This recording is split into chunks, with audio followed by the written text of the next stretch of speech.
Welcome to my kitchen. I'm Grace.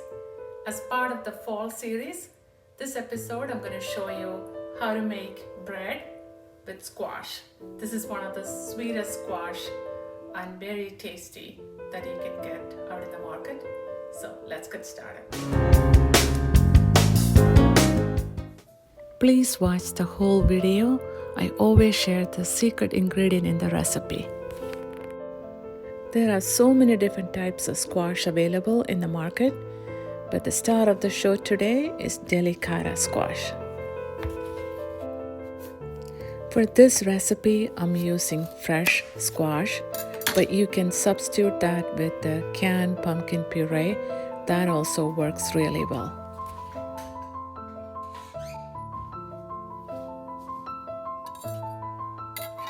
If you are using fresh squash like I am, you want to cut that into half like I just did. Then remove all the seeds that's inside.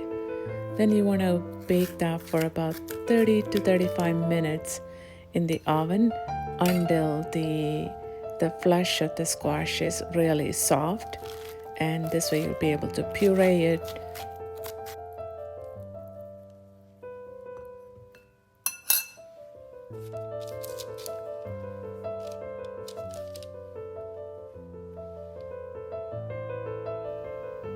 I am going to be baking these squash as 2 halves.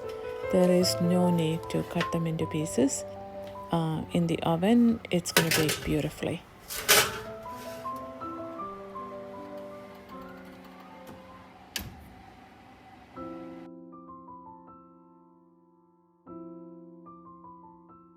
Squash is beautifully baked.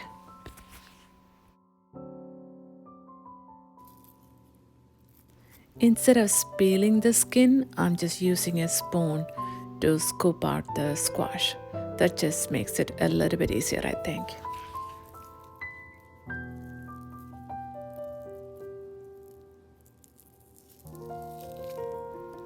You can make so many recipes with squash or pumpkin. You can use it as a filling for pie, or use a filling for the ravioli, or make a soup with it, or cut them into cubes and bake them, then use it as a side dish. It is so versatile. So if you haven't tried it, you must. It's absolutely delicious.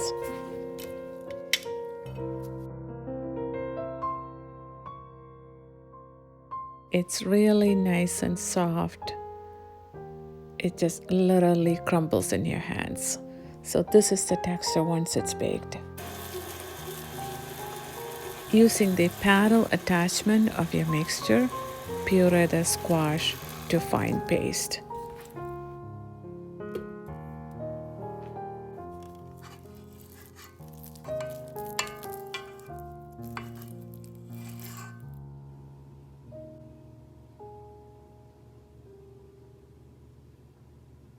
The squash puree looks perfect. Now we can start adding the rest of the ingredients. I'm adding 1.5 cups of sugar.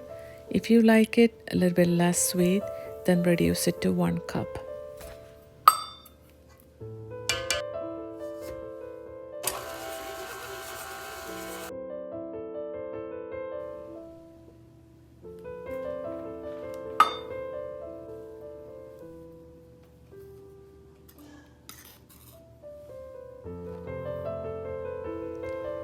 I'm going to mix all the dry ingredients together. I'm going to start with the all-purpose flour. This bread has more of a consistency of a cake than a bread.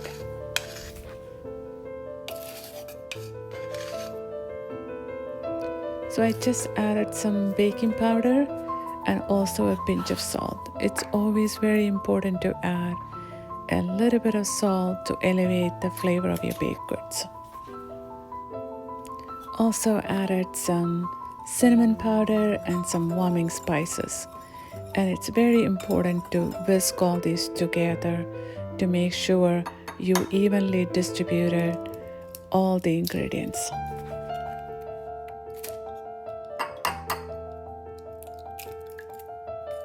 I'm adding 5 large eggs, and you want to add few eggs at a time into the mixer. If you do all the eggs at the same time, it just may not mix very well. So just add few at a time.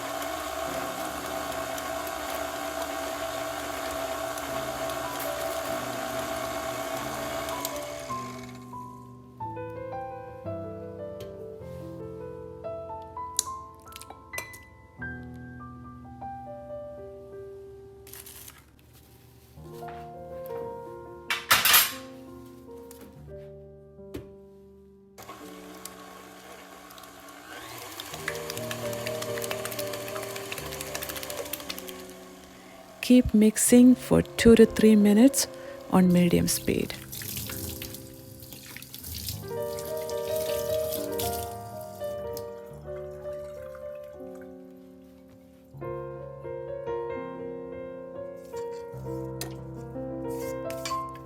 I just want to point out that the paddle attachment was swapped with the whisk attachment.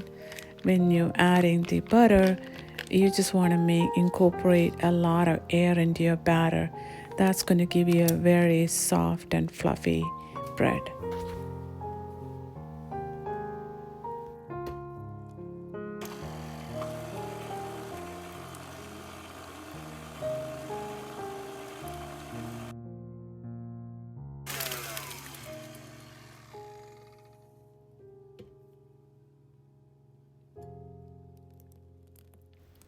I added 1 stick of butter, and now I just added half a cup of cooking oil. That's going to make the bread very moist and soft.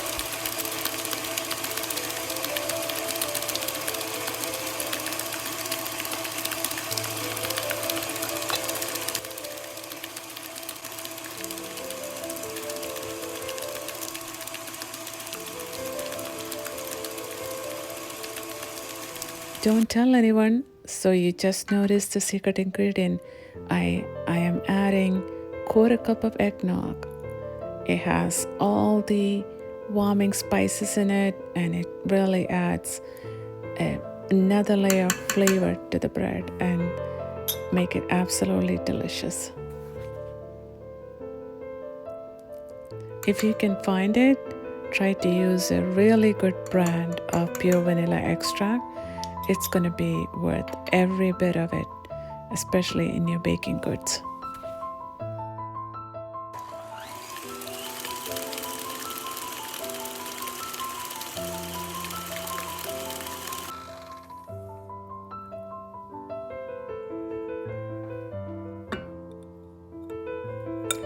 Now we're adding the flour that we mixed earlier. It's important to do it in batches.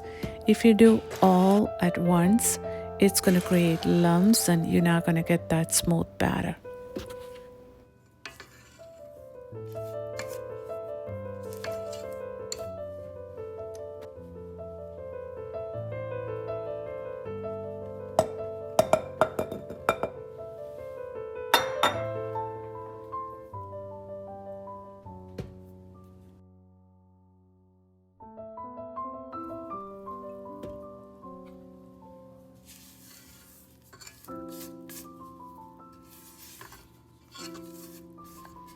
Make sure to scrape the sides of the bowl in between. This is to make sure that you don't have pockets of dry flour sitting here and there. You just want to make sure everything is incorporated evenly. I'm going to be dividing the batter in half. The 1/2 will get the 1/2 cup of raisins and also some walnuts chopped. The other half will get some chocolate chip. My boys love chocolate chips, whether it's cake, whether it's bread, they love chocolate chips. So I'm doing the other half with chocolate chips.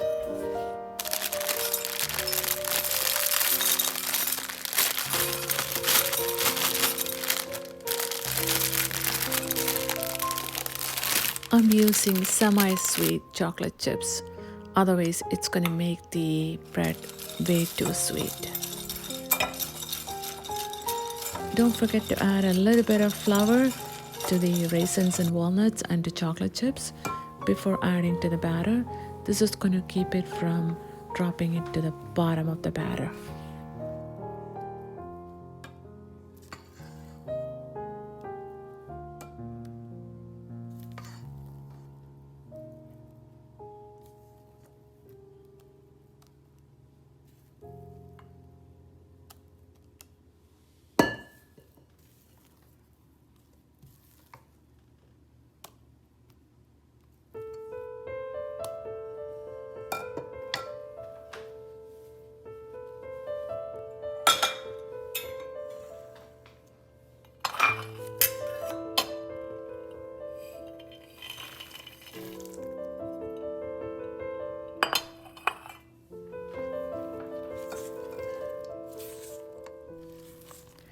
All the ingredients and the measurements will be in the description of the video below.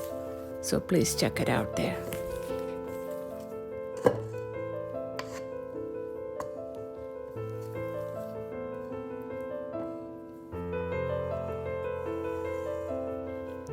Notice that I am folding in the batter and not just randomly mixing.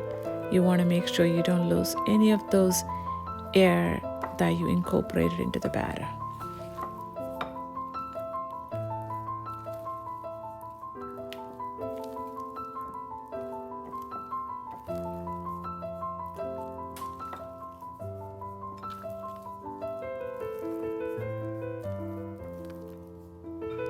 I buttered these baking pans generously with butter. That's going to keep the batter from sticking to the bottom of the pan.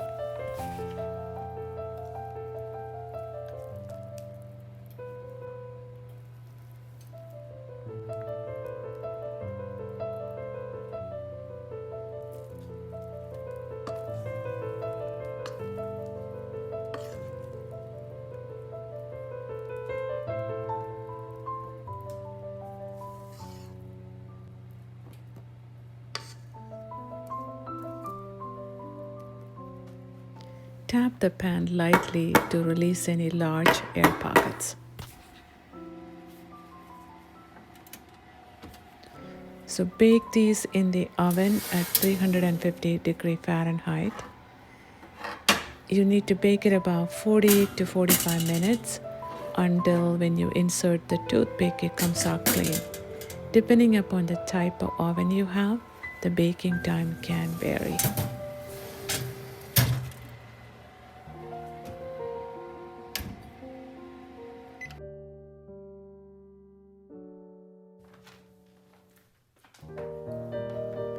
I just took these out of the oven and they look beautiful. They look golden brown and perfect.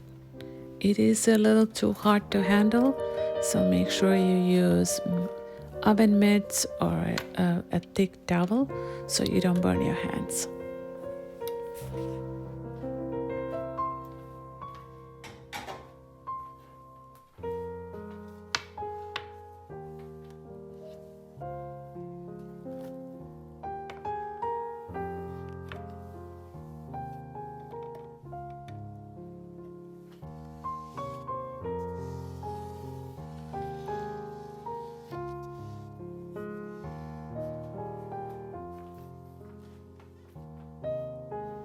It's still too hot, but I'm gonna cut into it to show you guys how it looks inside. Normally, you wanna cool it for an hour before cutting into it, otherwise it's gonna crumble into pieces. So this way you can get really nice and clean slices. But let's see how it looks.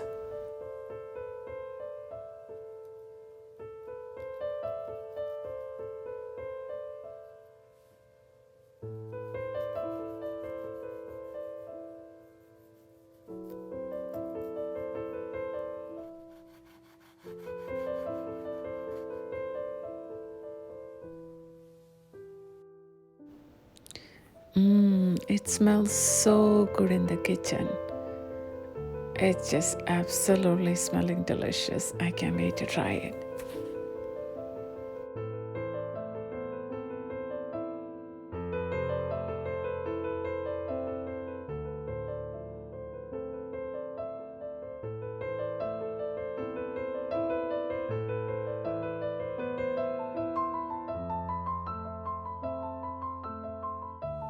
So let's try a piece of the bread that we just made.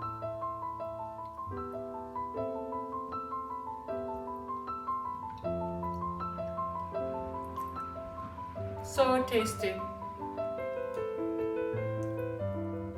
This is super tasty. The raisins and the walnut, it just hits the right note. Not too sweet. Absolutely delicious. So please try this for yourself. Thank you for watching.